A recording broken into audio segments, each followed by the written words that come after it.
link to one more person, I'm sure.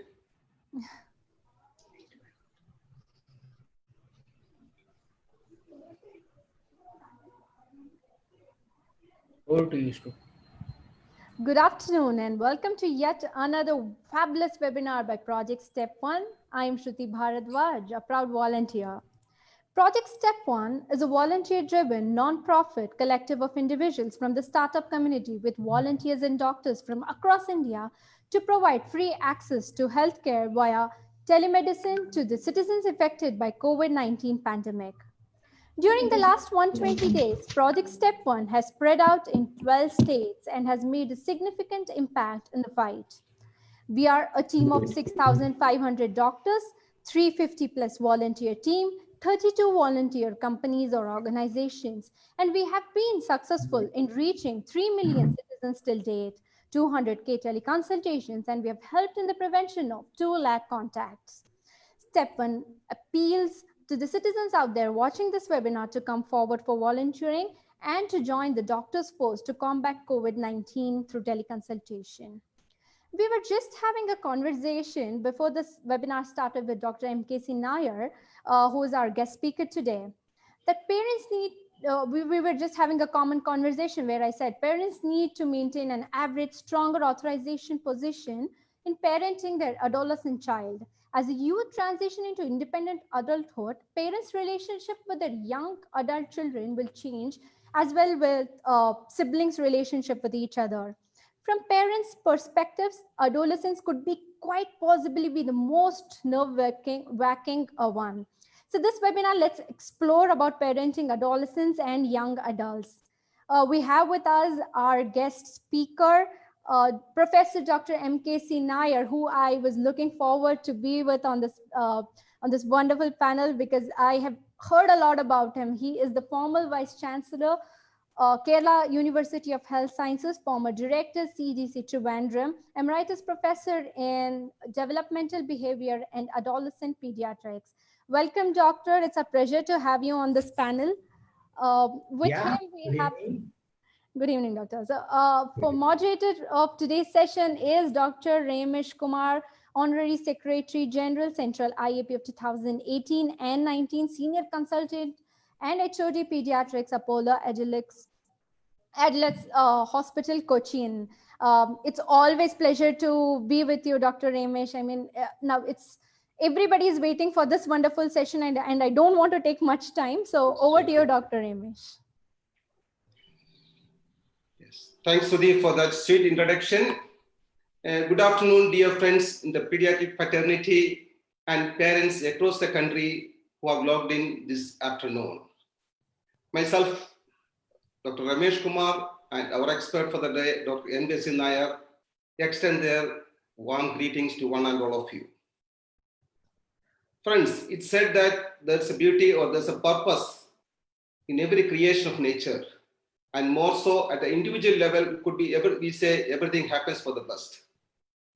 So it's like the distressing times brought about by the coronavirus has challenged the survival instincts of the human race. And the learning process on all fronts, let's move to the webcast platforms right now.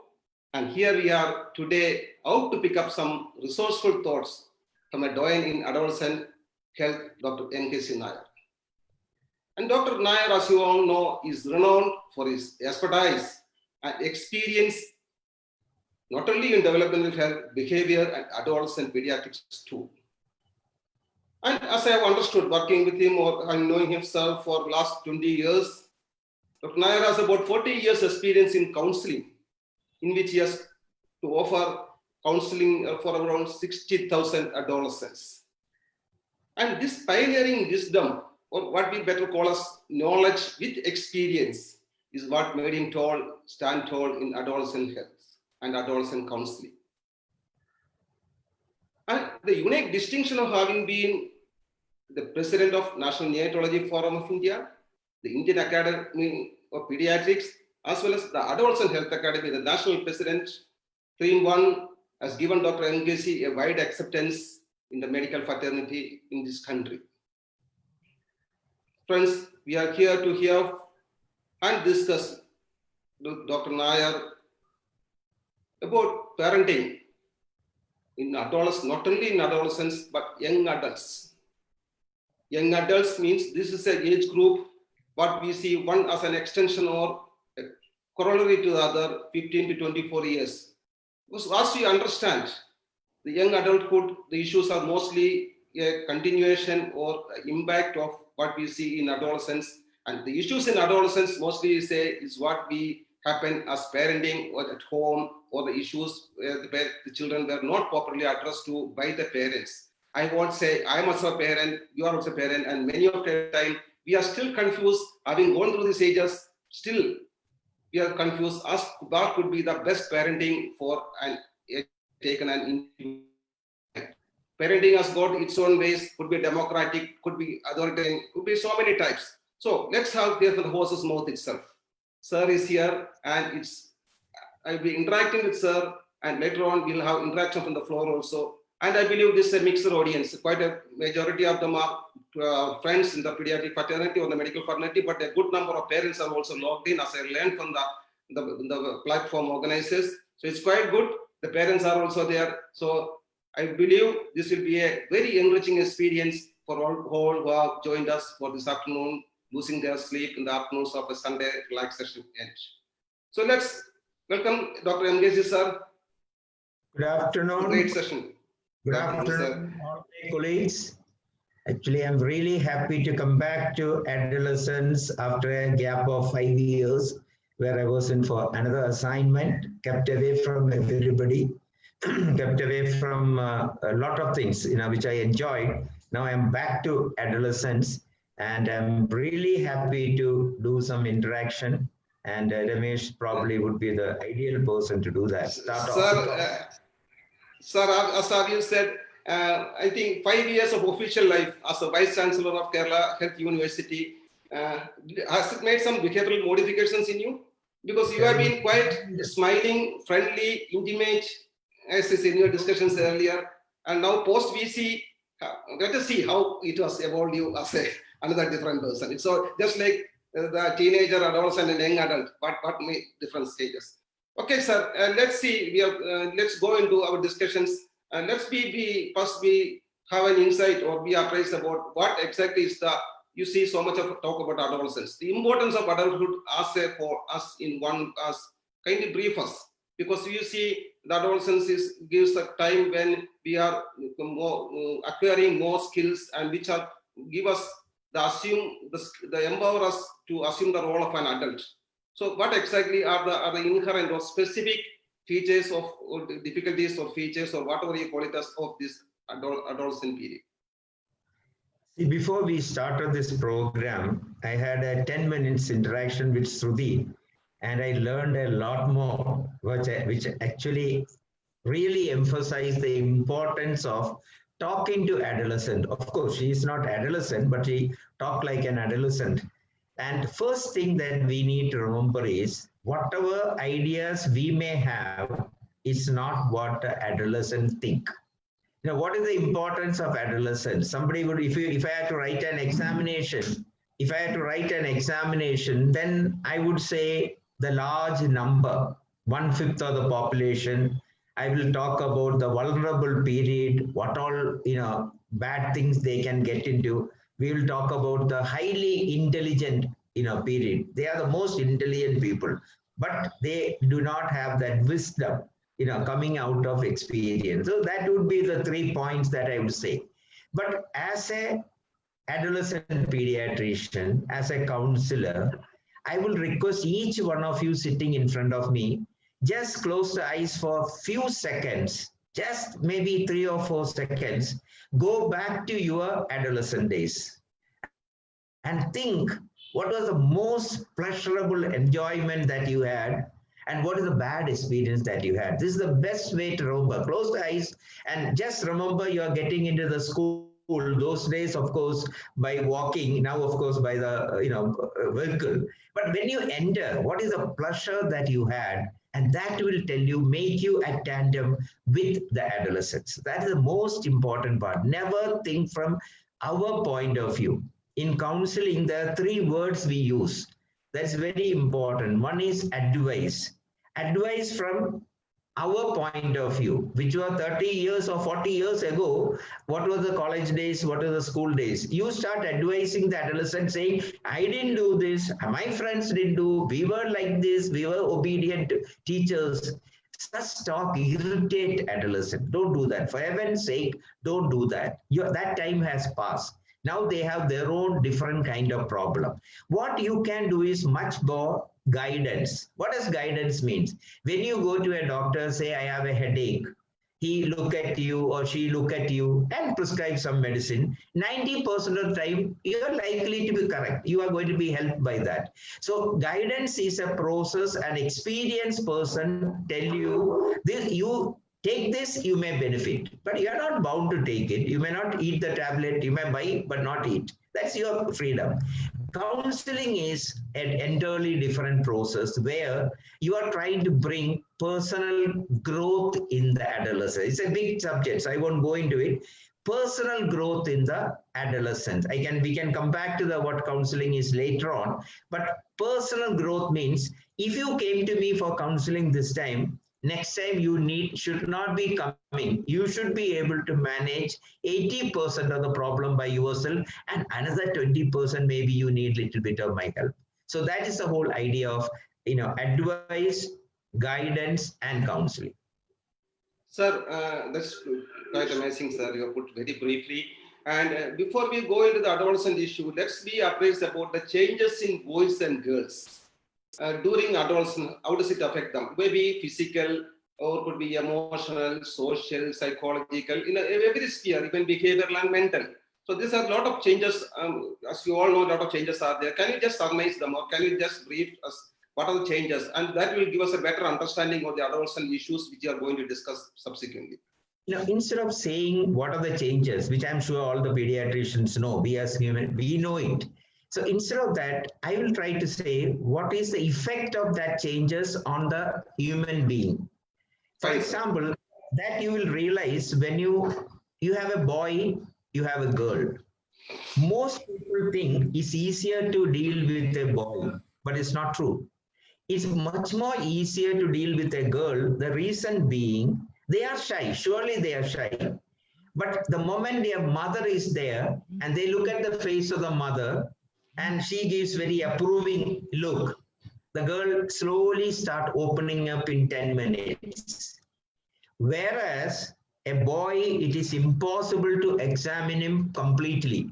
You understand what I mean by completely? It's very, very difficult. So physical shyness, the boys and girls do have, but the girls are much more easy to convince, and they are much more easy, but boys are impossible. That's the physical part. Now, if you look at the emotional part, what is the problem with them? For our emotional stability to come, it takes up to age 24. Till then, the impulsiveness is the most important part. They behave impulsively. You can't blame them for that. They cannot look beyond what they are seeing, They think this is all what life is all about. So what happens is they have emotional lability, and that put them into problem, and we blame. And what do the parents always say? Didn't I tell you this? For heaven's sake, don't do that. They are supposed to make mistake when you are alive, so that when you are not there, they will be able to look after themselves. Now, mental, one of the things I really want to say is many adolescents have low mood. And almost 10%, studies show there is 10%. But they won't look depressed. They will be overdoing things to hide their depression. And the physician, the parents, none of them. They will only say bad boy, bad girl. Oh, I am giving everything to him. Don't ever talk about things that you are given. I gave you this, I gave you that, I gave you.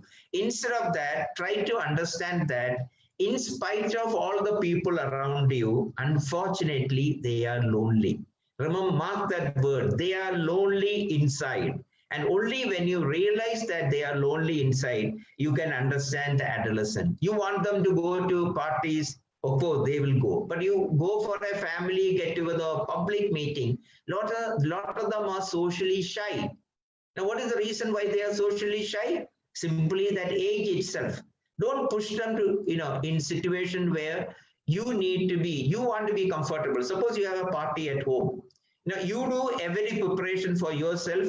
You do a kids corner. The elderly will have a balcony. They will sit together. They talk about. But we don't do anything for the adolescents. So what happened? It doesn't make sense to them to go there. So naturally, our own fault that we are not thinking of them when you do every activity. The message is very clear. Whatever activity we do, think of adolescent and their needs. That they need to have company. They need to have a place to show off. They need to have a place where they can gel with, and that is important. That's the message I will give. So that was so. Having seen the changes or effect to the changes in the adolescence, as a parent, or let's come to the topic proper. So, what exactly parenting is a wide topic. So there's such parenting has got its own definition. Parenting has got its own categorization on different platforms. But by and large, would you please help us to delineate what are the different types of parenting? There are some parents are very strict, some are very democratic, we say, some are non-involved, some are just like you say just may not be balanced. So what exactly are the types? That could be make us more better insight into further discussions. Just think, what do we need from our parents? How do we remember? Instead of going into the technical terms, let's just simply discuss how do you look at our parents? They were authoritative figures. You respected them. Your father was the ultimate of everything. And then at some time, your teachers were the ultimate of that. Then your friends became ultimate. So authoritative figures are very important. But instead, if you become authoritarian, saying that I am there to tell you that you better obey, finish, that is something they are going to really resist. And they will resist, whether you like it or not, whether they show it or not, they are going to do it. Instead of that, let them have a respect from inside.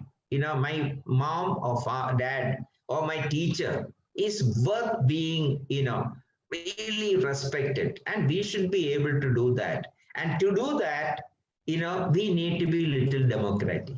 And what does democratic means? Democratic means I listen to your point of view. I may not accept it. I may not implement it. I may not agree with it. But even then we can agree to disagree. That point is very important. We can agree to disagree. Now we can have conversation. We can have even arguments. And after some time, you may even raise your voice, but learn to say, I'm sorry, I should not have done it.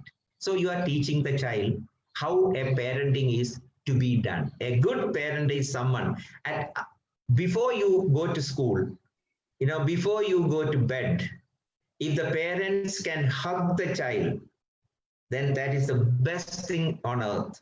Because what it means that the whole days, whatever problem you had, before going to sleep, go and sleep happily.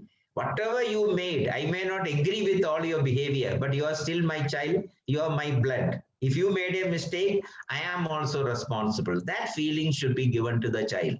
Before going to school, it's an entirely different world. You need to tell them, you don't have to say, I love you. I hate that word, I love you, whether it is between husband and wife or between children. Don't say that, but show it in your action, your reaction in the eyes, the way you pat the child, the way you prepare the child for that. Somewhere they should feel that my mom, dad loves me. And that feeling will be the greatest thing for an adolescent who is otherwise feeling lonely for no reason. Their feeling of lonely. So that will be my best advice would be. That was amazing, sir. Two catch points. I said agree to disagree with your adolescent, yeah. But I am a little skeptical about how the adolescent will take that at the first instance. Possibly they may understand, may better grab with it a little later. And second most important, give a hug at bedtime rather than talking about just pat on the back. I'll add on one more thing. When you say something to your adolescent child, they will just brush it off as if I don't want to listen to you. Doesn't matter. But actually they have listened, they have imbibed a bit of it. But they are too shy, to accept that, okay, I listened to you. No, they won't. But I'm sure they have listened to it. You keep saying it without pushing it, they will slowly take it. They will imbibe it. That word is very important. Your intentions, they will imbibe, not your words. Your intentions, they will imbibe and they will take it as pleasant. So that shows your wisdom, sir. Really, I mean, most of the parents here or seniors who agree, who are going to have adolescent children, mostly they brush it off at the first instance, but they'll give a thought to it later and will come back to it maybe after 1 or 2 days. You should not keep disturbing them about the same thing time and again, but not. So that's great. That's the I think this comes from the master in adolescent counseling.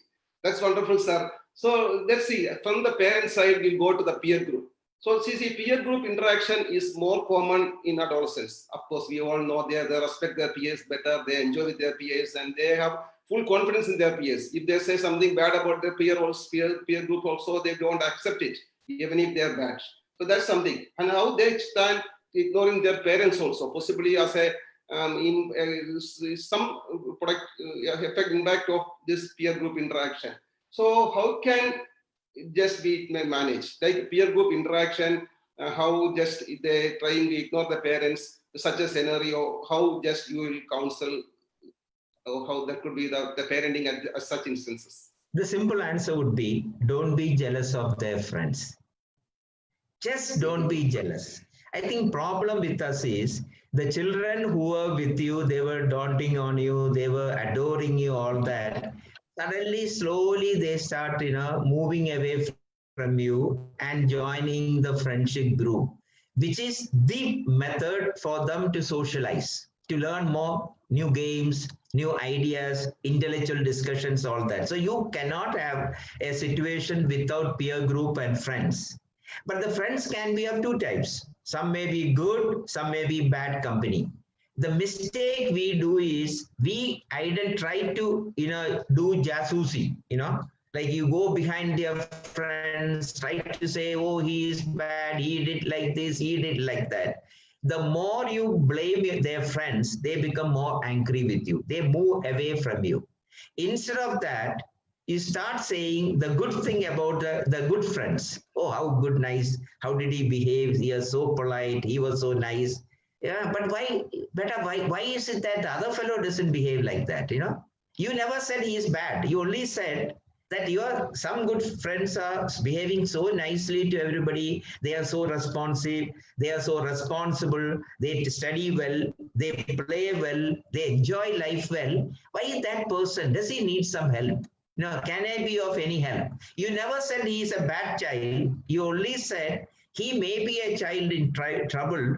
Can you help him? Do you want me to help him? Can we do something? So what happens is negative is not pointed out, but indirectly you have said the other group have positive habits which this person may not have. So you are differentiated between positive ideas and negative ideas. That's the best way to handle the peer group problem. Don't hate them. You better know their friends intensely.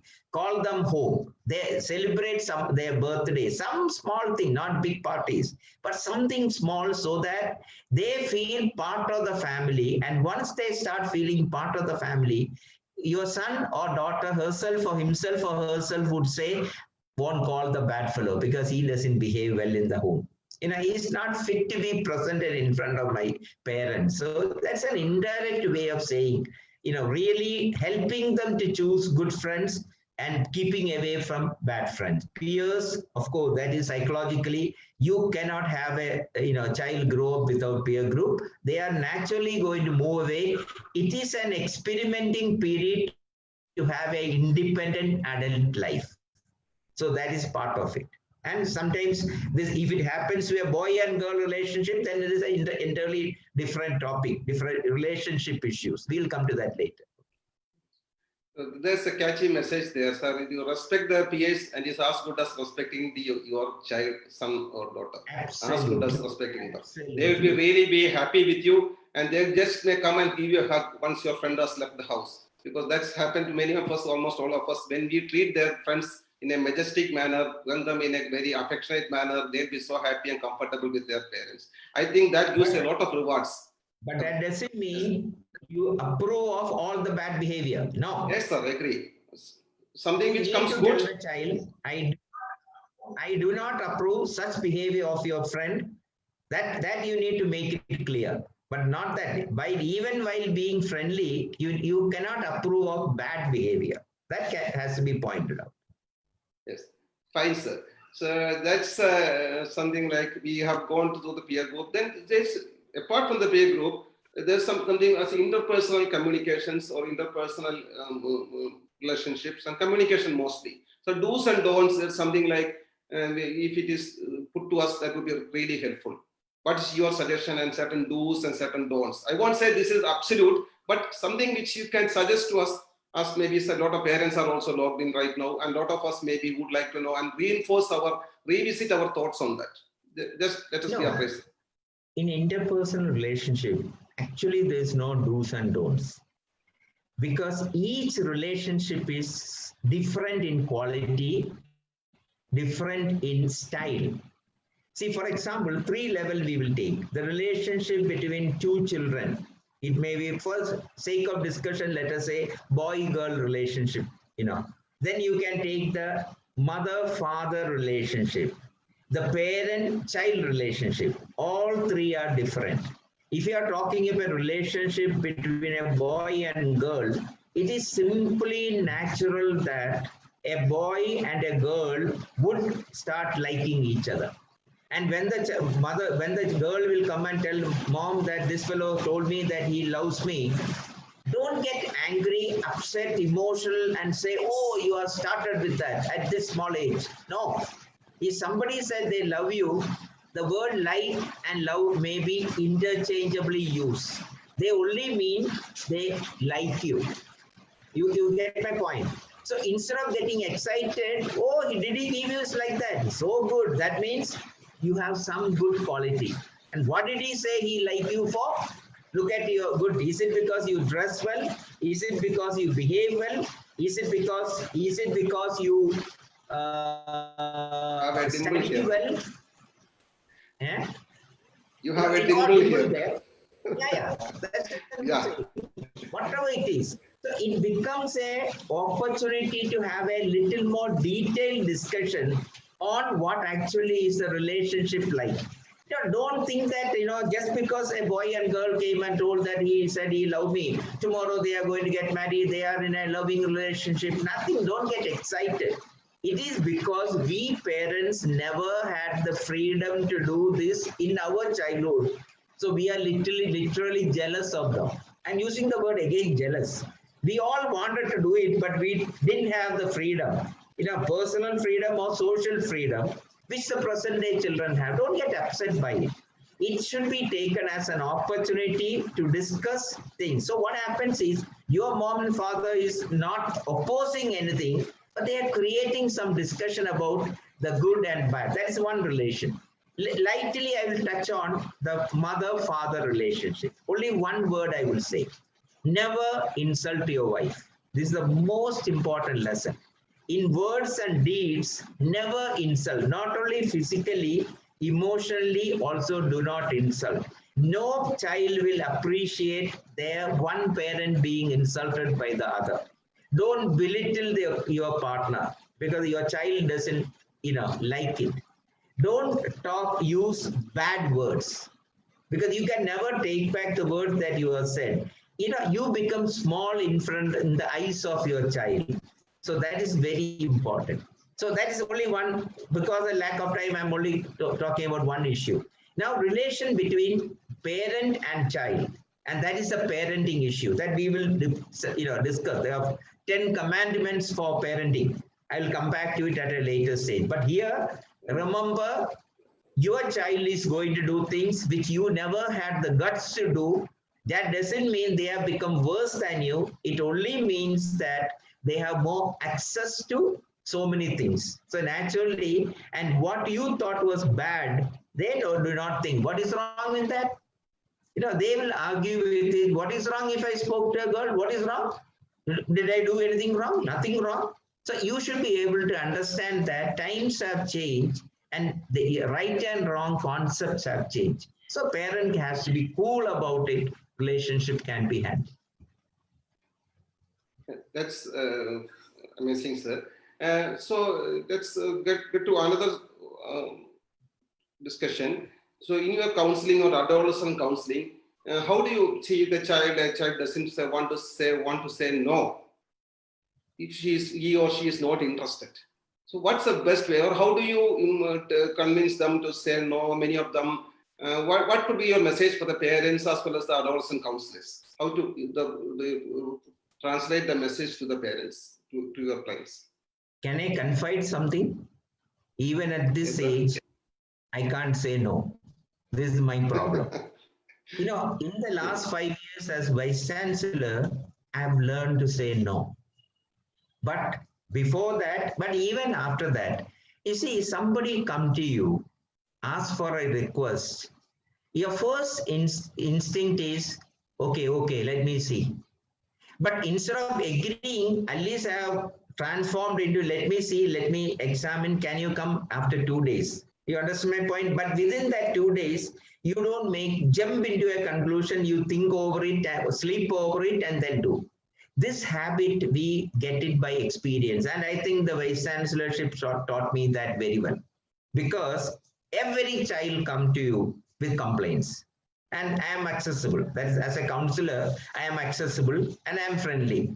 So they all come to me. Then what I do is, suppose I have a philosophy that I will not do something illegal. Against the rule, I will not do. So I explain to the child, better, this is the rule. I cannot break the rule. Can you consult somebody and come to me with a, some method where I can bypass it without really breaking the rule? So I give them a time to think over it. And after 3 days, they'll come. I have consulted this person, that person. So there's no way, but I am so helpful. What can I do? Because I have to do my responsibility. What you are teaching the child is, it's like my son asked me, when he was small, he was a class monitor. He said, all are my friends, and they do all the nonsense. What so-called nonsense? I don't believe it is nonsense, but for the class teacher, it is supposed to be nonsense. So I am supposed to report a name. I said, your responsibility, if your responsibility is to report something, you have to report. You cannot go away from taking that responsibility. So what you need to tell the friends, see, I have taken a small job. This is my job. Please help me not to report. You understand? Because you are such a good friend of mine. You only can help me. If I don't report, my teacher is going to scold me. You are not doing a job well. So please help me not to do it. And it worked. It worked with my son. That's what I'm saying. So that is another way of, getting over some of these problems. Sir, good, sir. So now we come to another aspect of this, something like we have been discussing about family life education over the years, especially in medical fraternity. We have been discussing, even in the social media, there are a lot of discussions.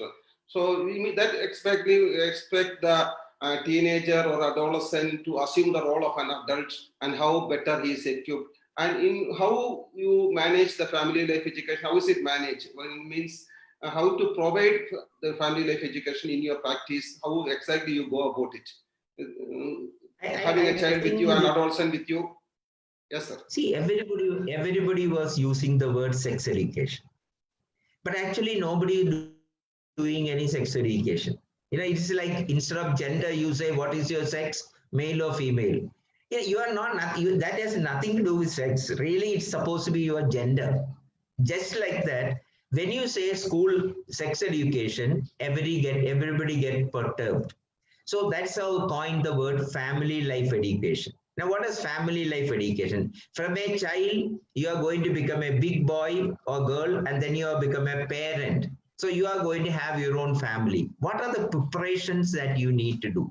And the first preparation is understand your body. You are going to have so many changes. Understand your body. And that also we actually do. Tell them to write. The best thing is tell them to write what are the body changes it has happened. Okay? Everybody write. and then with mix up the papers, slip of paper, everybody write, and it doesn't become personal. And then what you do is write on the paper, on the board, what are the changes they talked. So the anonymity, make it easy because you're writing from the slips. So somebody, 10 out of people wrote about breast enlargement or penile enlargement, then there's nothing wrong. 10 of you wrote it. I didn't say it, So you write on the thing. That's how you teach the body changes. Instead of that, if you start telling them, oh, this is what happened, your breast increases like this, your penis size increases like this, then it shocks the children. They don't like to hear like that.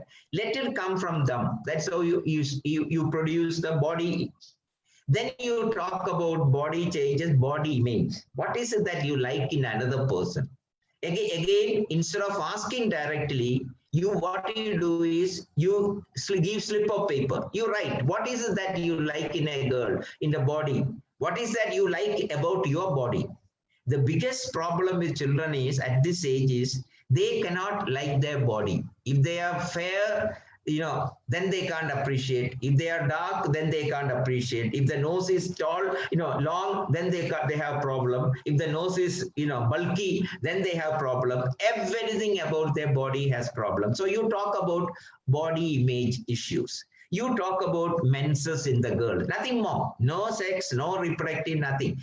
Just menstruation, which is such a normal thing. What are the problems that happen? You can make people. So there will be some bold girls who will say, oh, how do I do the menstrual hygiene? What all has been done? Create that census.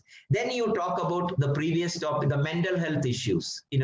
How you can find out whether you have, any rare, not always, but you can screen for your mental health. You talk about that. We will talk about later. If time permits, we will talk about later. Then the issue of saying no. I only said half of that previously because I thought this matched with the family life education. Saying no to sex, saying no to drugs, saying no to things that you don't like. Every child should be told. And who should teach them? The parents. If they don't have the guts to say, Dad, I don't like it, I don't want to eat it. And if you are the type who say, no, you have to do it, then you are not training them to say no.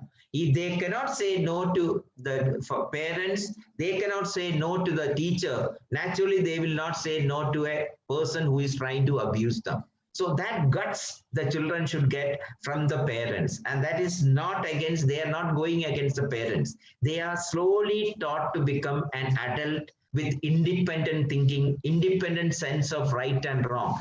That it may be wrong many times. Doesn't matter. Still don't blame them. It is part of growing up. So saying no.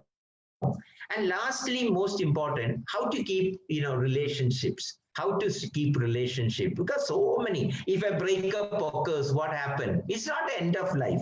Your liking has changed, or that person's liking has changed. What can we do? Both parties' liking cannot be on the same wavelength. So don't blame. Just like you liked some teacher last year, but now you are liking another teacher. That boy also liked you last year, but now he has some other thinking. Forget it. Teach them to talk about it little more lightly and not take it to heart. And always, when they come for counseling, that's the best book. Parents bring me for love affair, relationship, and all that, and I start telling about my own school love affair. And after saying 3 of them, mother will look at me, what a man, I have brought this.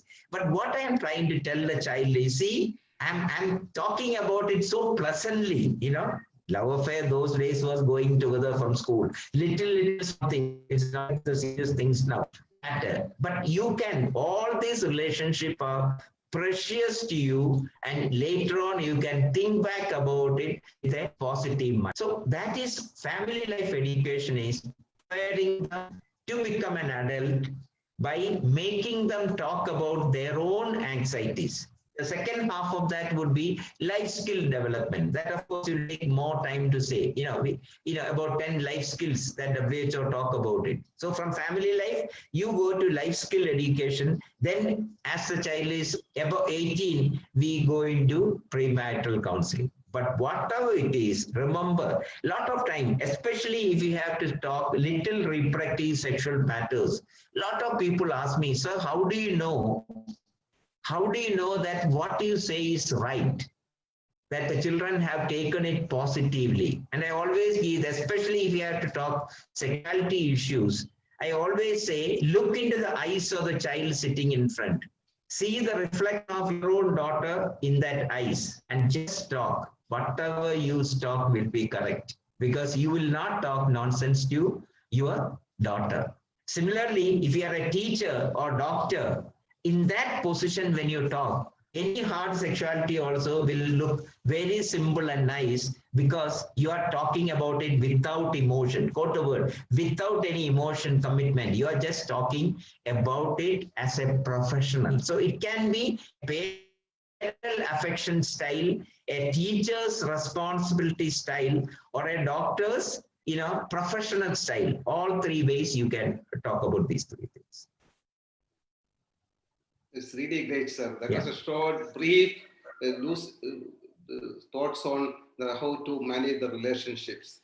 Sir, Dr. Nair, we have seen that in your as I understand, you had a robust follow-up of some in the low birth weight babies and a longitudinal study of as much as 33 years. You have done a good cohort number.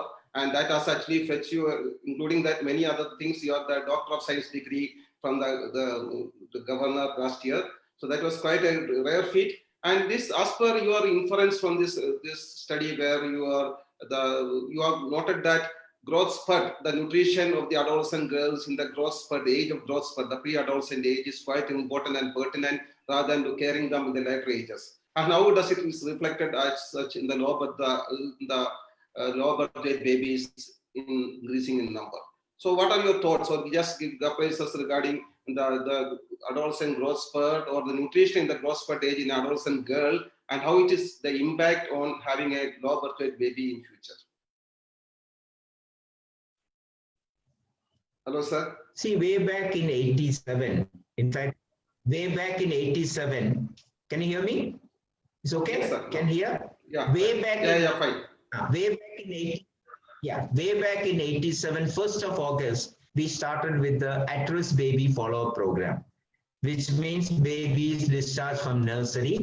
The first year and second year, we studied mostly the effect of early intervention and proved that early intervention is effective. At 5 years, we studied the preschool characteristics and some issues related to that.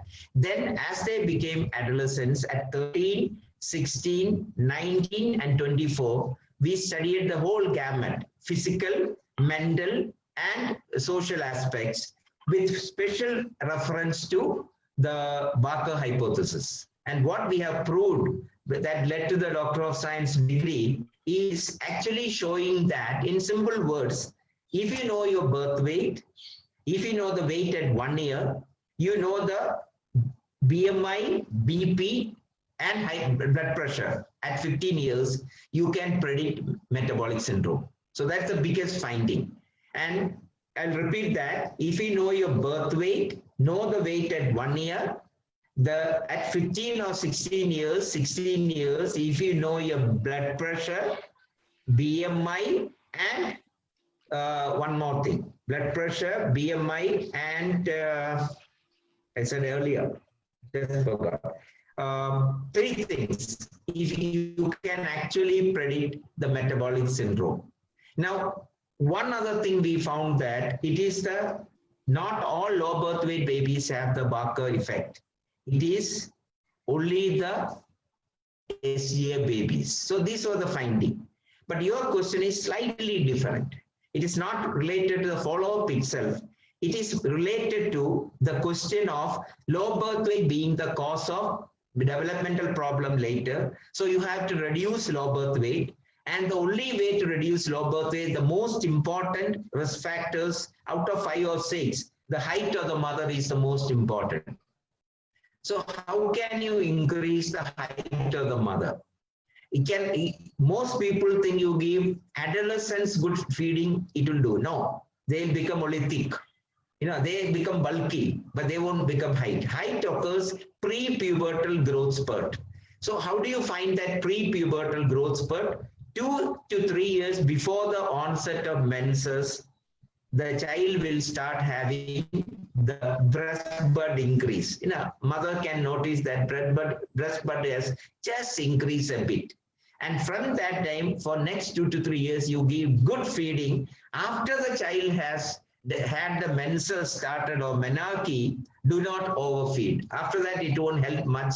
Good nutrition is required, but not overfeeding. And this is a message that I must tell all parents, because if you want your child to be tall, particularly the girl, you have to start it 3 years before the menses or menarche, onset of menses. And the only way to find out is from the breast bud. The breast bud comes, then immediately you know that next 3 years, she needs lot of boys. You can do it, but it will be embarrassing for the boy. It's not so easy. But testicular enlargement is the early sign. You can think of that. But boys, it may be a little more embarrassing because the parents won't like to do that. But when you give birth to the baby, you can always find out. So that is a relation between the low birth weight, pre-pubertal, not adolescent, pre-pubertal nutrition, low birth weight, height of the mother, and absence of low birth weight, because low birth weight is the single most factor for developmental problems. So we understand, sir, that from your study, you have had the conclusion that the pubertal growth spurt, that age is the nutrition is very important.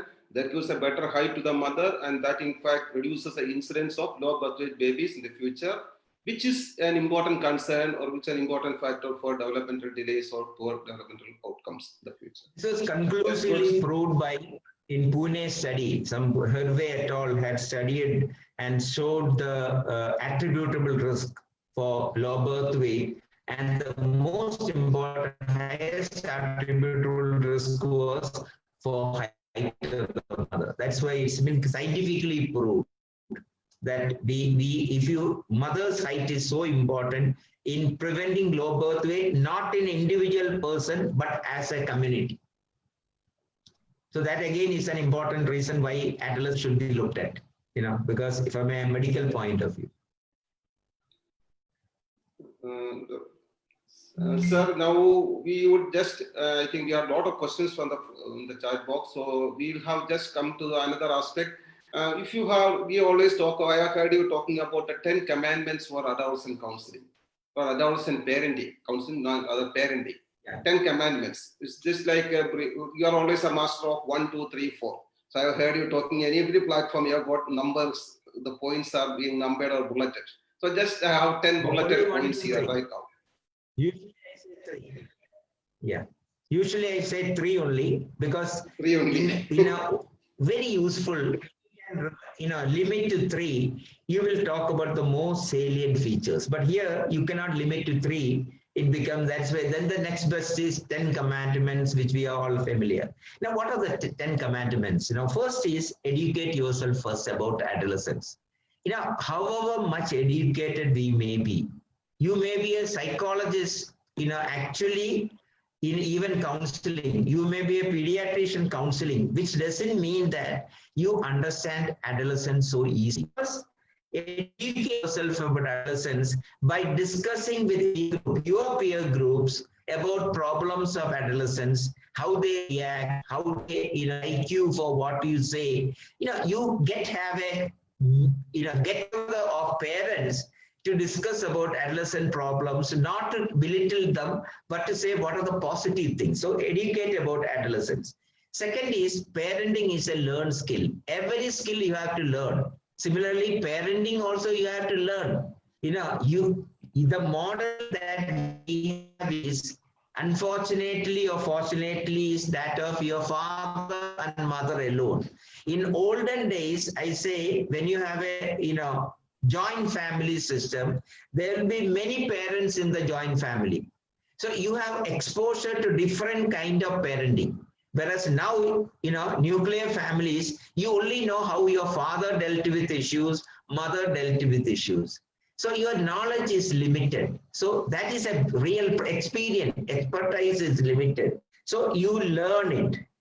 Now, teaching adolescents is also a skill. It's not a way of giving information. They don't take information. They don't want to listen to you. They don't want your talk. They don't want your advice. They don't want anything. So you have to teach them in a way that they are teaching you. That's why I use the word, first when you talk to them, say that you are the most intelligent people. You can manipulate computer, you can do everything under the sun which dad cannot do, a teacher cannot do. You are intelligent people you are. So they feel good about that. Then you say that in spite of your intelligence, you get into trouble. So what are the reasons why you get into trouble?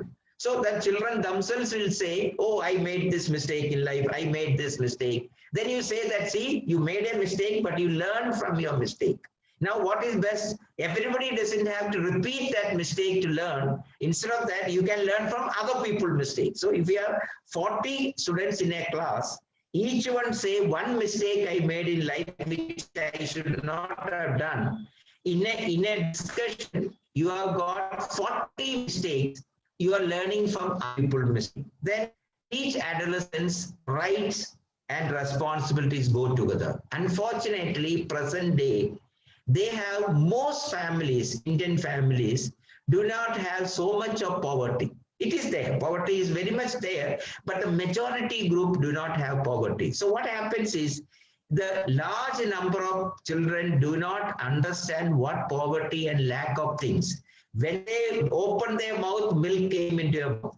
When they wanted something, everything was there. I'll give an example of this. In one college I went to teach, I'm not a faculty there, I just take one class, 3 hours, and I ask them, what did you learn after come? They are all Gulf students, local Malayalis who are in the parents are Gulf. So what they said is, sir, in our place, we have 3 fridges in the house.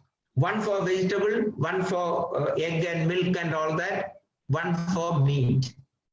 3 fridge minimum. If something is not filled up, we get really angry, shout at others, do all sort of things. You understand my point? But when we came here, what we learned is you don't have good drinking water.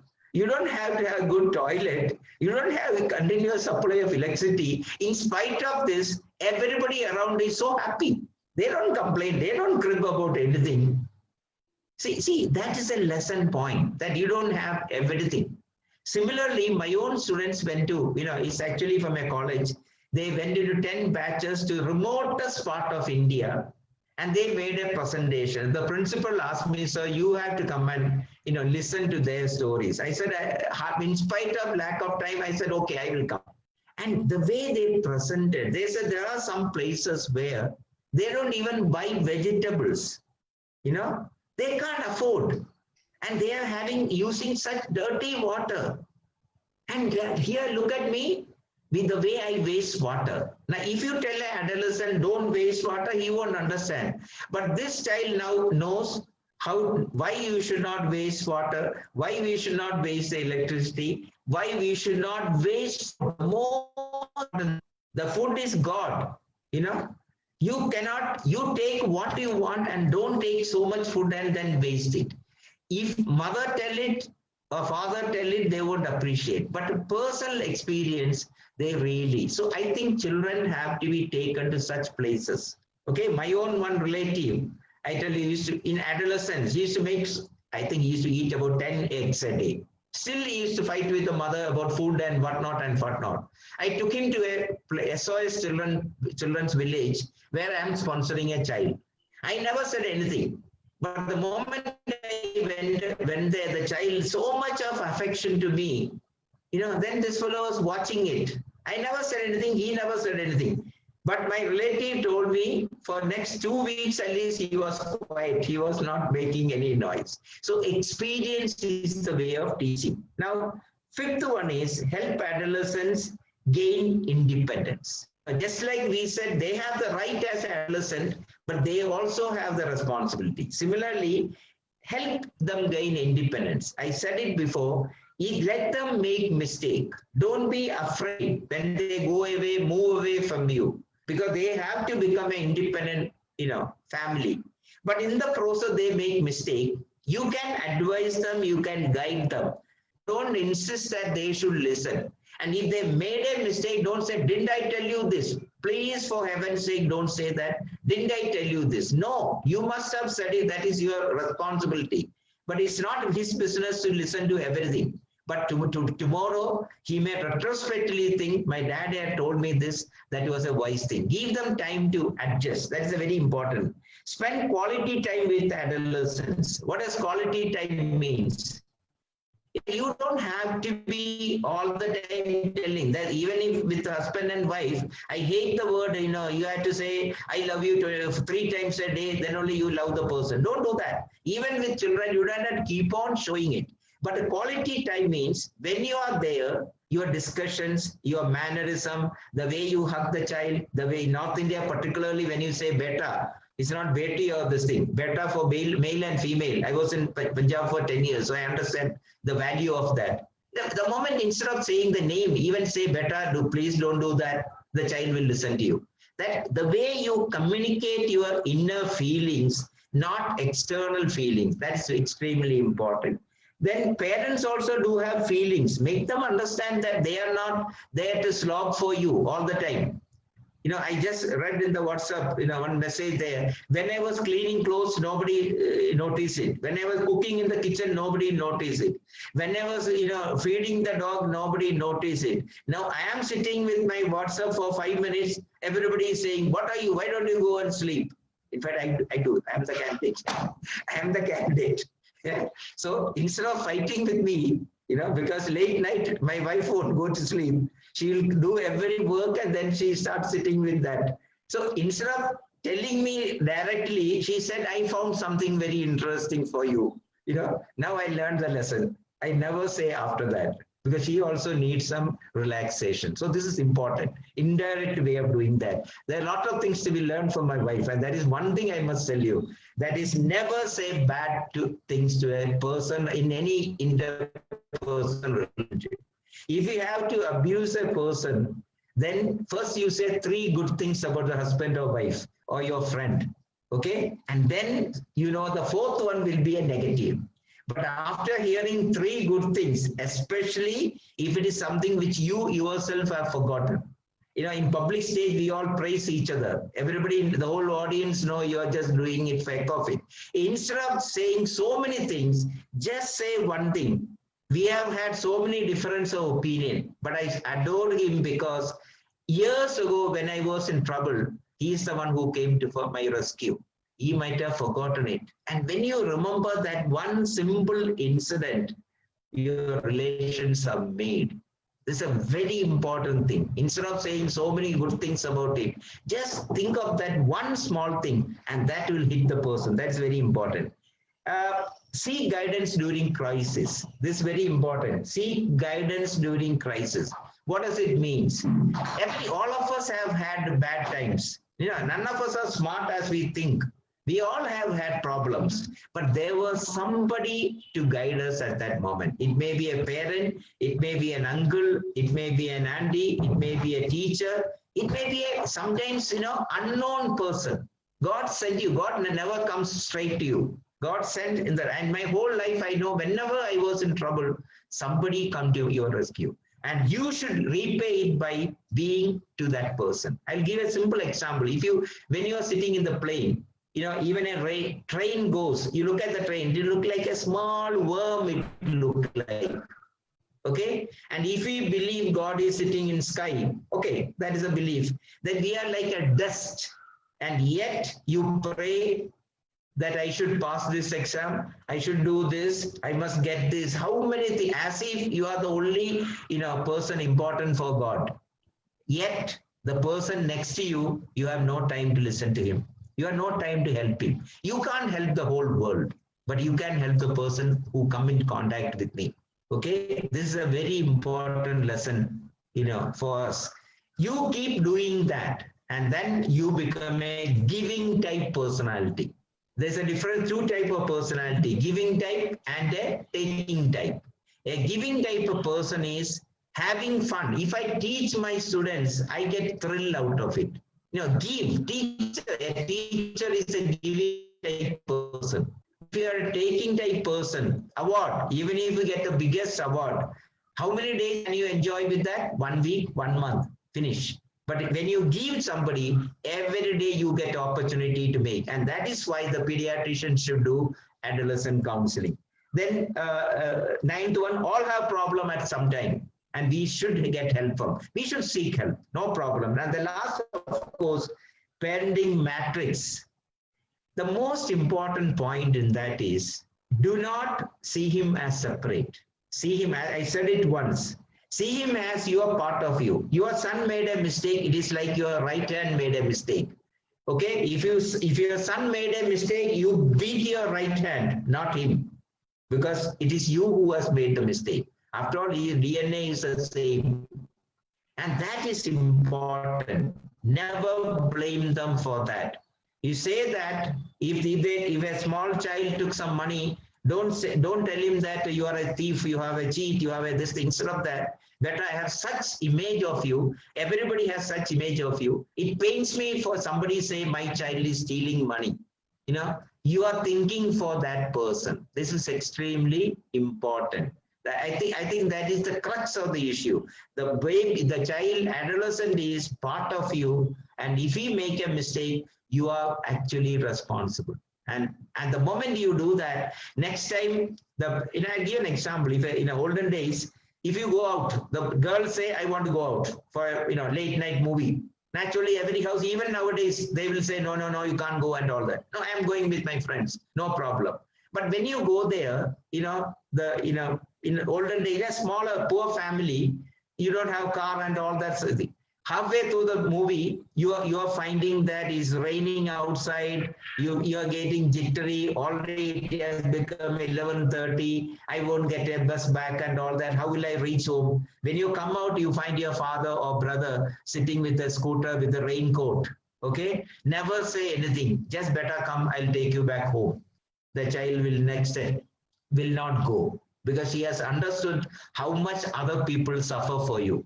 But if you say one word that, see, in the middle of the rain, I came for you, finished.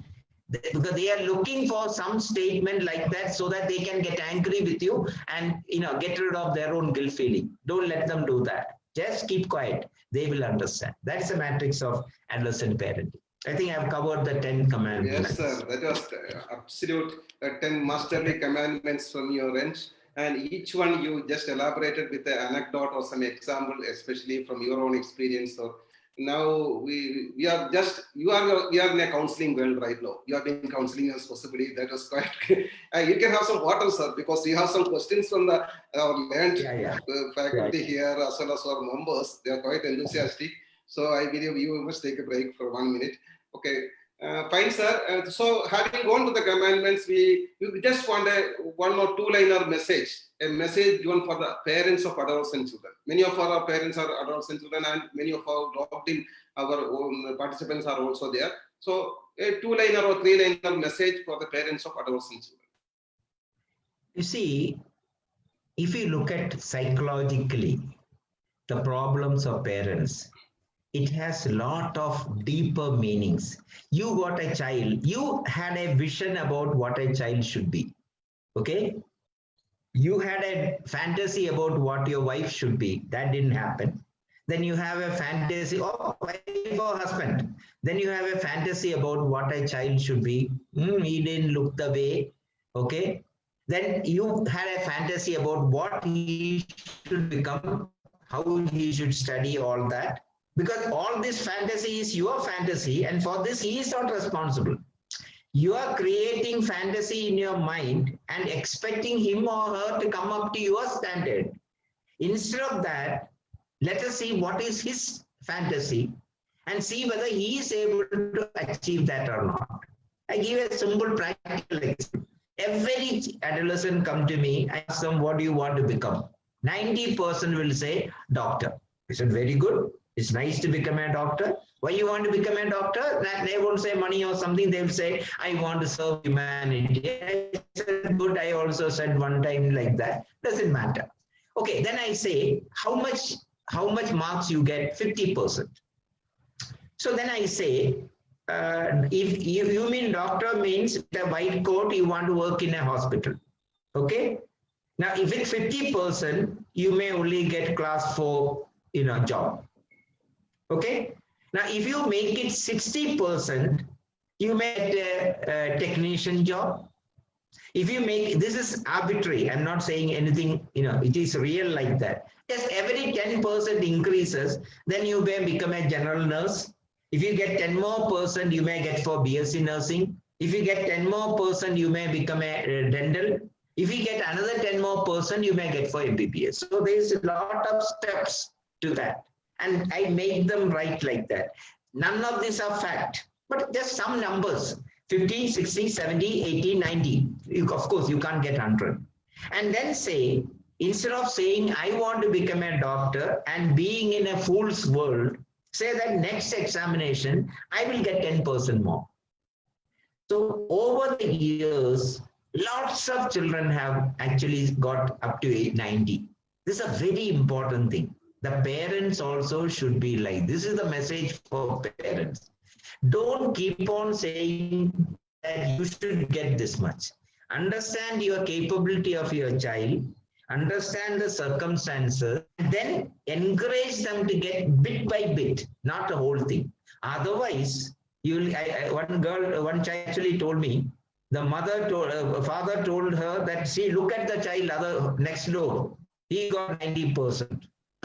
He waited for 1 minute and said he's a different father. Got a message? Huh? He got because his father was better.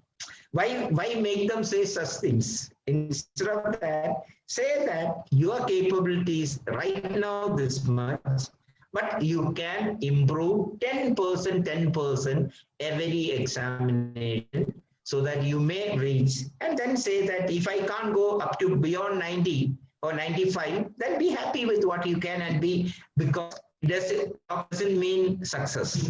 Highest post doesn't mean success. Success means you are happy with what you are doing, you are content with your income, you are content with your family, you enjoy your life. To enjoy, you don't have to have higher posts. That realization, parents.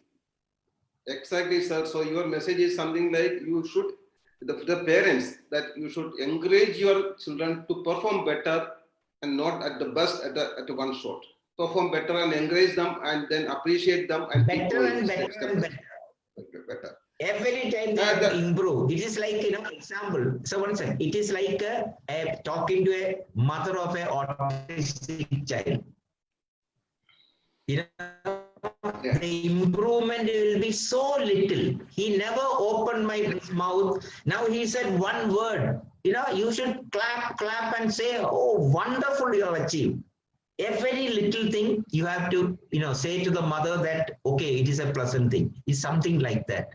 Only an autistic parent, child's parent understand the value of that bit of improvement. A child who never looked at you even once, now look at you means heaven for them. So that's the message. That's important. Appreciation makes the difference at any domain of life. And even I have had many moments from you also where you have appreciated apparently what I have been going through. That's great going, sir. So that's a few thoughts from my side as a moderator of the session. But now you have got a very learned audience with us, and many of them are our own senior faculty or members in the Adolescent and Young Adults chapter, as well as Adolescent Health Academy. We are very proud to have Dr. Tudeja, Dr. Piyali Patajaria, Dr. Sushma, Dr. Kiran Agarwal, Sushma Kirtane, and so many others. Ma'am. Tudeja was my youngest student in adolescent pediatrics. Tudeja was my youngest student in adolescent pediatrics. So that's hats off and marks to Tudeja, sir. So just let's see how interesting questions are there. Dr. Kiran Agarwal from Delhi, ma'am has got a very appropriate question we have not come across there. How to tackle an adopted adolescent after he or she is told about the adoption? We just tell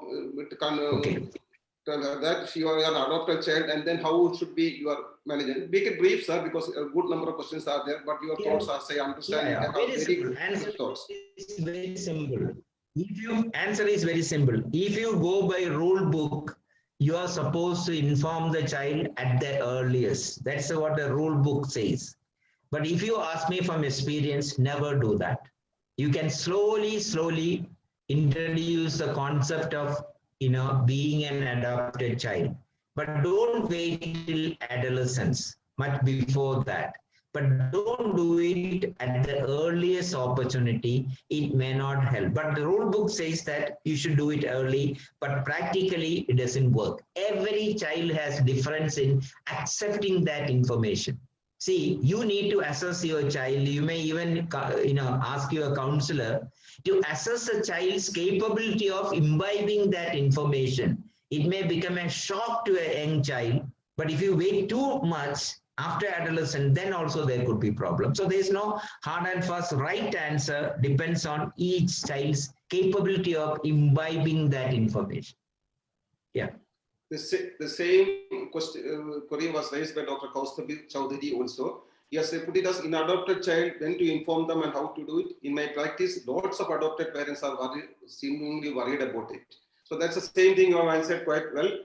Sir, another issue which is brought up here, Dr. Piyali Patadaya and Dr. Nisrin Dudiawala, it's a kids are too busy with mobile games and how to wean my child of, Madam has put it PUBG, that the battle game, the unknown battle game. So this is how to take them off. They don't interact even for a few hours at all. The screen time is so much, and especially about the games, the how to wean your child off the mobile games. That's you got some. See, no expert in this world.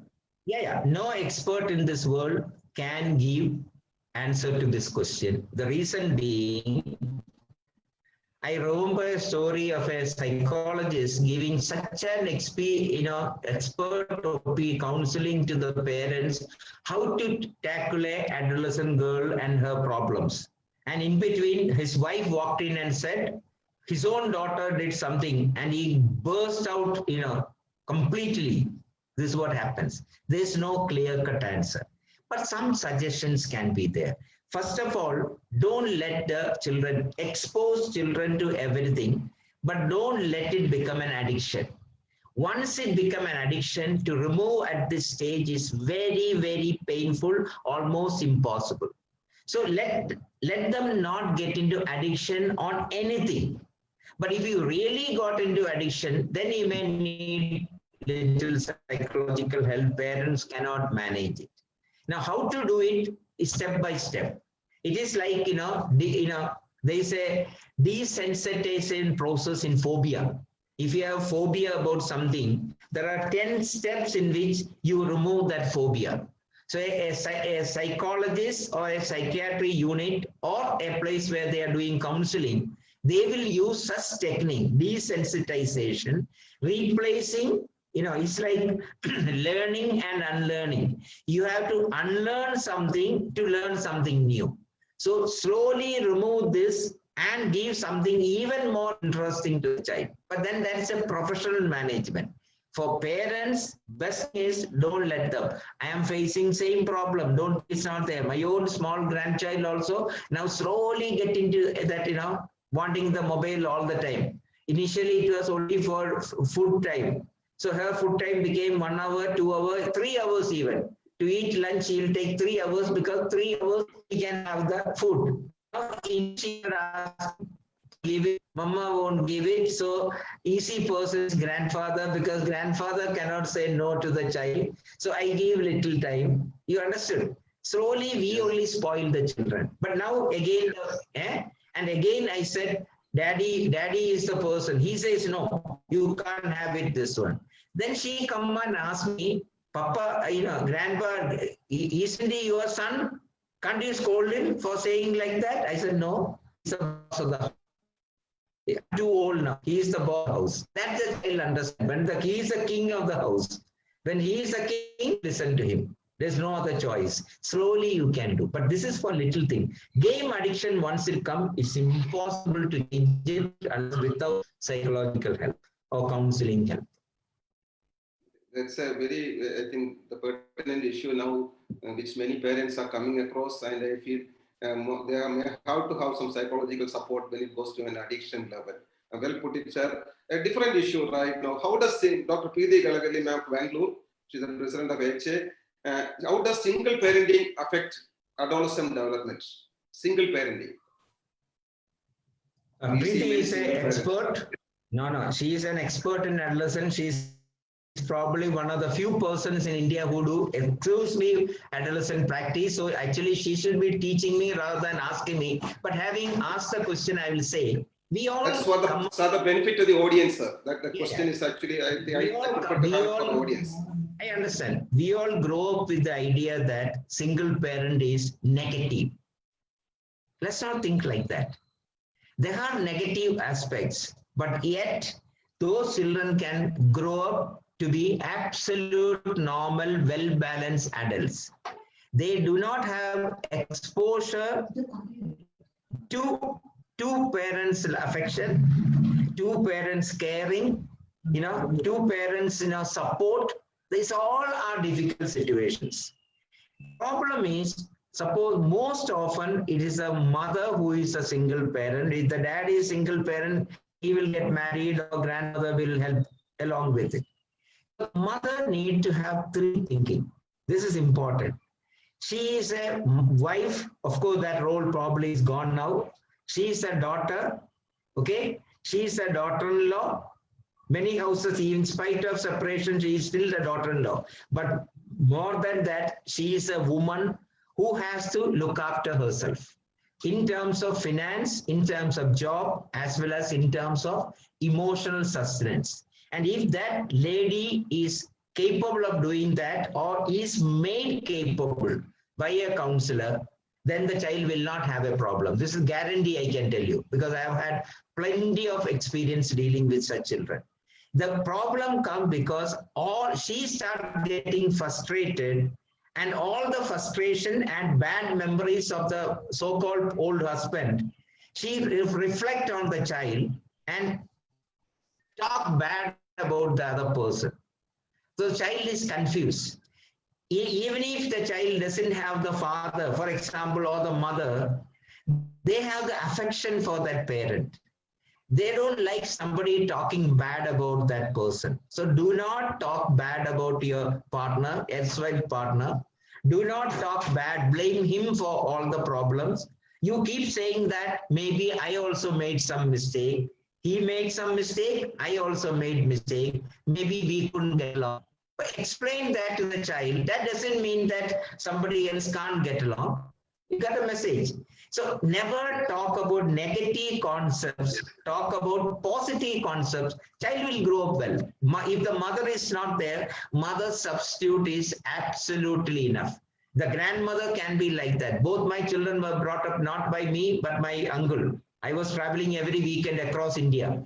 But then he was there and he did everything more than what I could have done it. So some grandmother, and in fact, I will tell you a story. When my son comes, so he must have done some prank. Okay, he'll come and tell me, I did like this, but don't make noise, because he doesn't want grandmother to know. You understand? Father can know, there's no problem, but he doesn't want his grandmother to know. That's the respect that he had for grandmother. So I said, no, I won't tell, I won't say anything. So he had to adjust. One, I will not shout, first of all. That is the one idea. Secondly, the grandmother won't come to know about it. But I will use that an opportunity to tell him that, okay, you did it, doesn't matter, but next time be careful, don't do it. So single parent doesn't have to be negative. That's my point.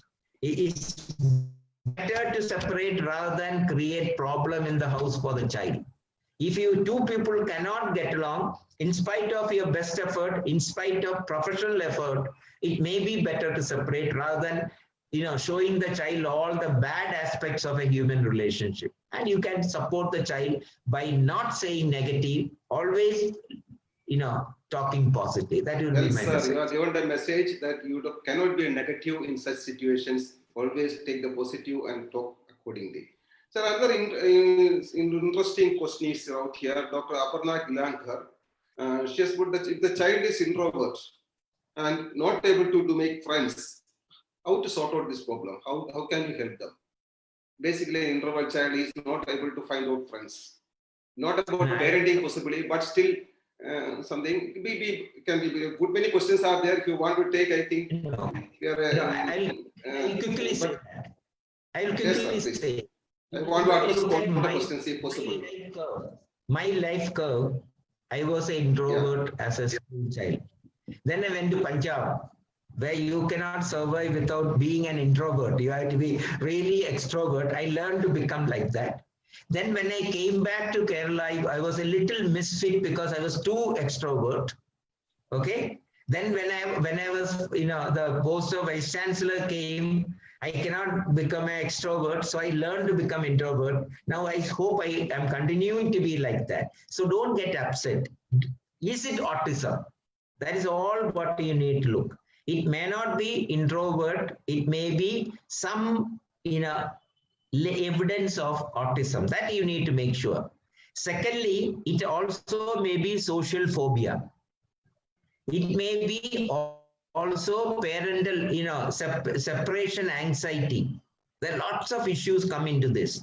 Parental separation anxiety, it may be a late in a few balance items of autism. It may be social phobia, and a counselor, a psychologist or counselor can identify correctly and advise you one by one what you can do. Overall, expose the child to many things, but don't bombard the child. If a child is shy, don't put them in the midst of people, ask them to sing. No, give them an opportunity, sing in your drawing room, then little outside about 3 or 4 your relatives, then your close friends, then your bigger circle, and then your other thing. Basically, this is a genetic. It comes in fact. 2 children, one may be introvert, other may be really extrovert. It's not all social. Really understand, sir. Yeah. Your transition itself is really, I think this is a reading example here, and it's hats off to our Punjabi friends. You just having a stay there, make them. They enjoy their life, and they're so good in making friends, and they just enjoy their life. So that's a different, and you have more the change in concepts you had, or how you modified yourself. What I learned in the vice chancellor, as I have noted earlier, we feel you are. What I learned in Punjab is don't trip about anything, because they are a group of people who suffered for generations. They learn to enjoy.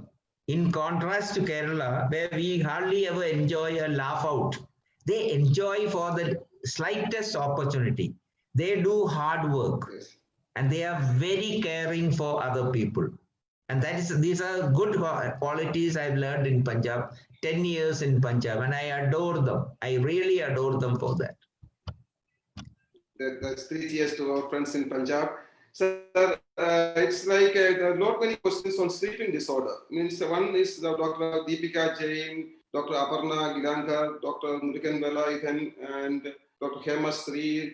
And they put something like how to make adolescent child understand the importance of sleep hygiene, or how to overcome a sleeping disorder, or adolescent child, as you know, most of them going back to sleep by 2 a.m., getting up by 11 a.m. So they say just those kids, young adults, they're going into the IT industry. So is it something like which we can, how to advise them? The first thing. The constraints are there, but the best manner. Okay, the first thing is I am not an expert in sleep disorders. So I do not know that much of technical aspects, that I must confess. But as a counselor, the real difficulty is whatever they want to see, they need to have, they think they need to have privacy. That is where the midnight calls, midnight, all that happens. Just now I have a child with that problem. We came into an agreement that whoever you want to talk, you talk. Before 11 o'clock, you talk anything. Okay? But after that, you have to give the mobile to the mother. Not because she doesn't trust. In fact, the mother say, you keep the mobile. So then I told Beta, even at this age, if I have a craving for something, I cannot control myself. How can a child of 18 control?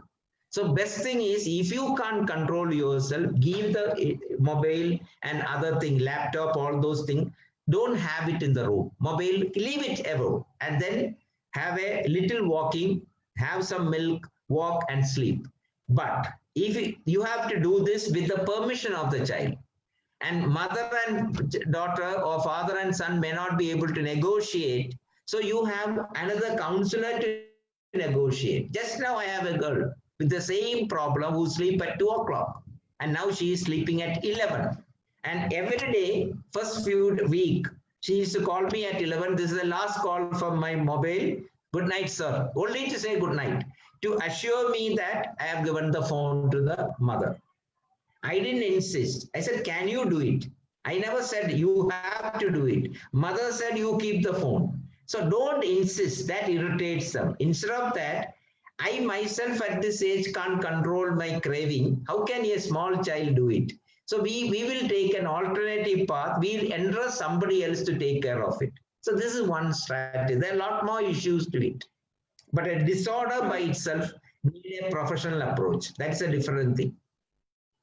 There are some neurologists who are specialized in sleep disorder. I'm not. So Dr. Nair, we are beyond the time already by 30 minutes, and I have got reminders from our the organizers, the platform. But I think we have to take 1 or 2 questions more. For the not many questions are there. One is important regarding the suicidal tendency, but then that's an adolescent group. That's a wide topic. Would you like to take that in 1 or 2 sentences? I'll say one word. I'll say one word. Dr. Himanshu Ray has put it. Behind every suicide, it has been published. In adolescence, 2 things are there. Either there is anxiety or depression or both together. This is published in Indian Journal of Pediatrics. That is, behind every suicidal ideation, we always knew there is depression, but we have proved that anxiety equal number is important.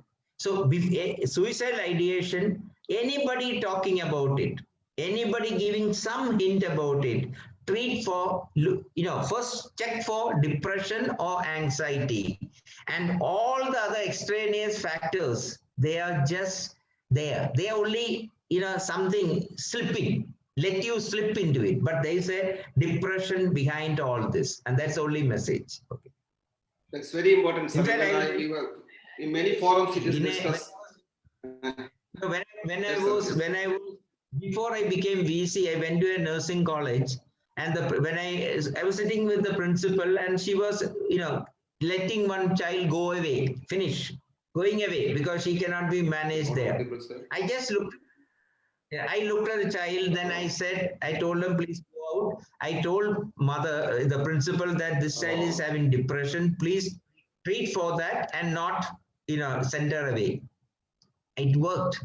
And when I became vice chancellor, what happened is she came in front of me. I was giving the certificate. She asked me, do you remember me? So I told her, Beta, are you taking the drugs now also? That's all. This is the best example how depression and suicidal ideation can come. Okay, sir. So that's one more question I think you'll have to take. Say, Dr. Ramesh Pejani has put it. How do we tackle relationship issues of adolescent? Example, boyfriend, girlfriend. Can you be just brief? Boyfriend, girlfriend, relationship issues. I think you have discussed that. I discussed, but one more level is there. Nowadays, we will get children doing unbelievable things. I had a 7th standard student letting a boy come into the 2nd floor house in the middle of the night.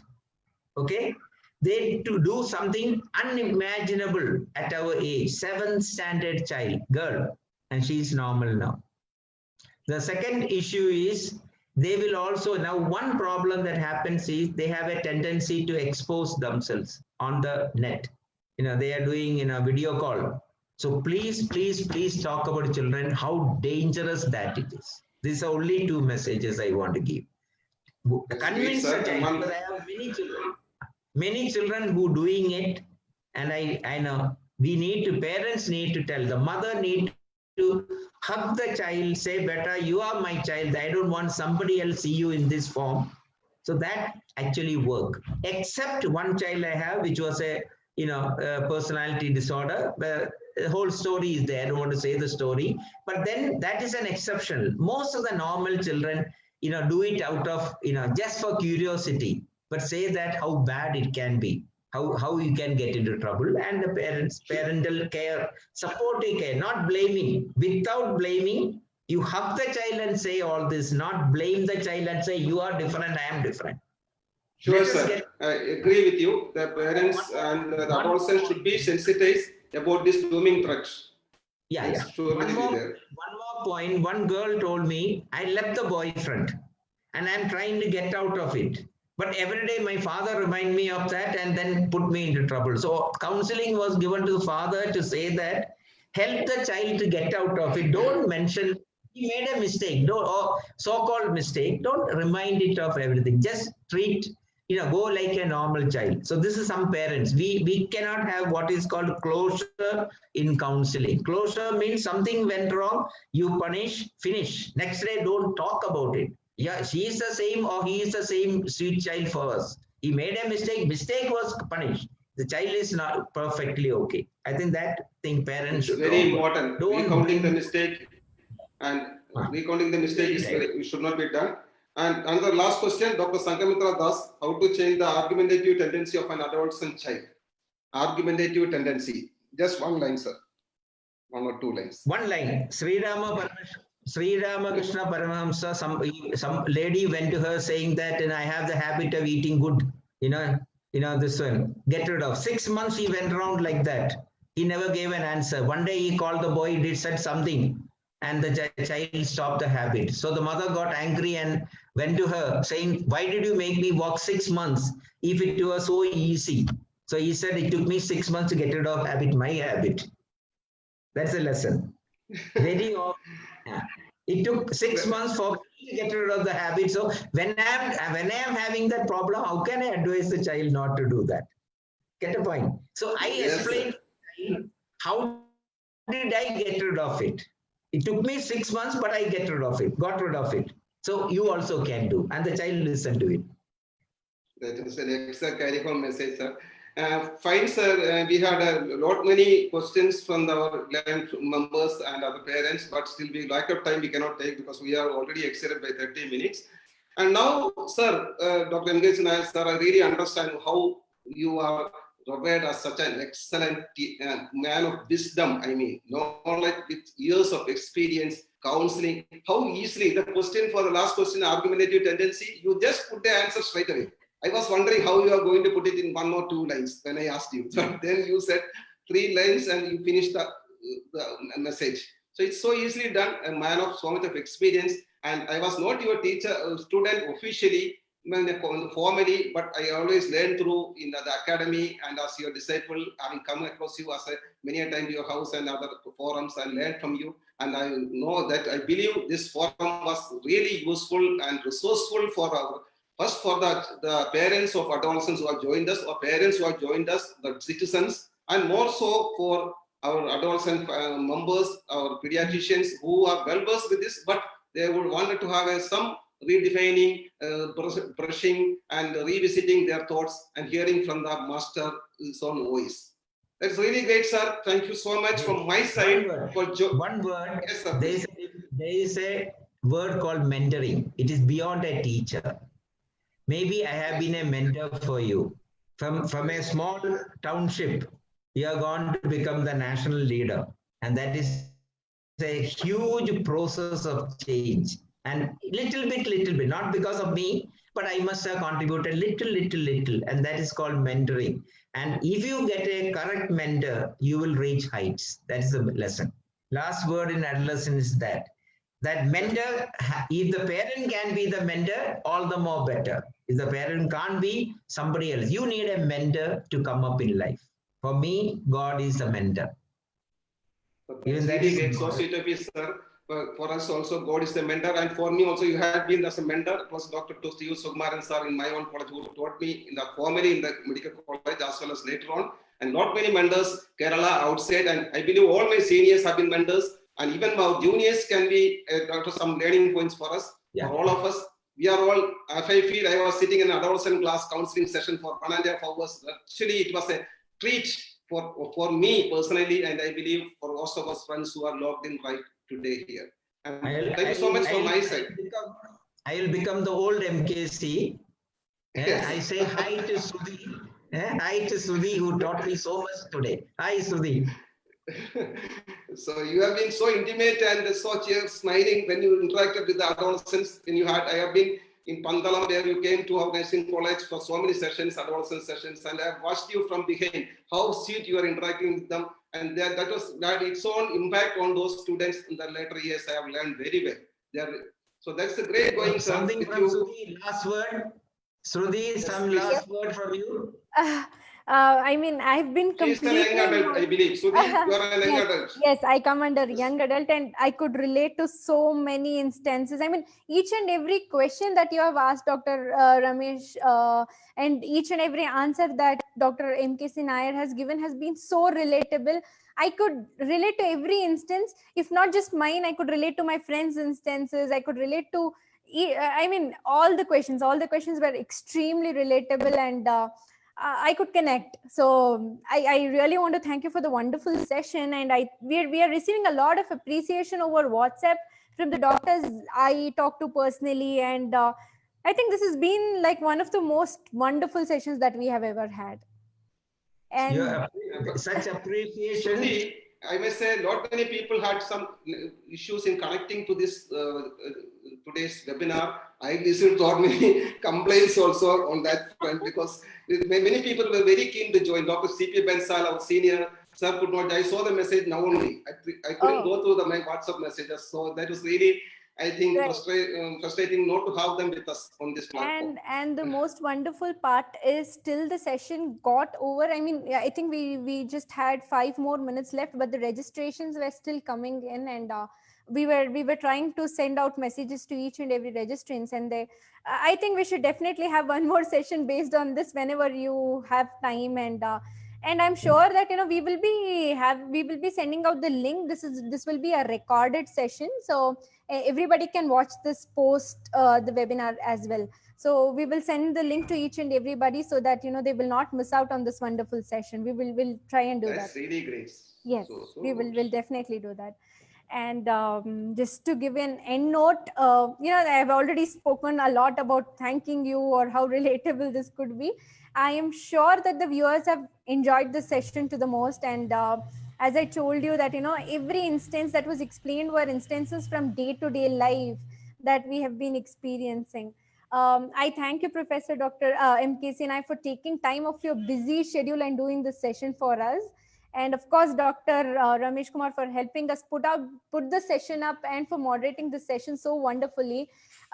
We gave him a call maybe a week or 10 days before, saying we would like to have a session with you, and the only name he could take is of Dr. MKC NAIR. He said we will have to get him on board because he's one of the best speakers in India, and all my colleagues used to I have never had an opportunity to listen to your session before, but today I know why everybody is taking your name and why everybody was looking forward to have this session. So thank you so much, doctors. We definitely look forward to having more sessions with you both. Thank you. And to your viewers, friends, I hope you have taken home a lot from today's session. Stay home, stay safe, and as doctor said, stay happy. That is the most important thing that you need to do. We will see you. I'll tell one thing. Yes, doctor. I'll tell one thing, that 10 minutes interaction with you made me come into the adolescent mode. That's why I wanted to have. Thank you so Otherwise, much, I would have been a senior person. Thank you so much. Maybe I was fortunate enough that I could talk to you, and I was just sending this message to my MD, Mr. Vidyashankar. I was just telling him, how I could talk to you before, 10 minutes before the session started, and how wonderful that conversation was. So I should really thank you for that. Thank you. Right. So good of you, all of my viewers, the participants here who are logged in and who have given us a great, the positive vibes. It's a virtual world. That's really great. Yeah? Right. Thank you, sir. Thanks, Shruti, and thanks to all of the viewers. Good evening and good day for them. Thank you, viewers. We'll see you next week with yet another interesting topic and an interesting session. Till then, stay tuned and visit www.projectstepone.org for information on Project StepOne, and also follow us on Twitter, Facebook, and Instagram, and LinkedIn. And do not forget that this video And this session has been recorded and you will find us on YouTube. And I think my colleague has already posted the link on the live comments there. So please go through it and follow us. Thank you so much. Thank you, doctors. Thank you. Thank you. Good day. Thank you, Ramesh. Okay, thank you. Thank you, sir. Thank you so much, sir. Thank you. Thank you.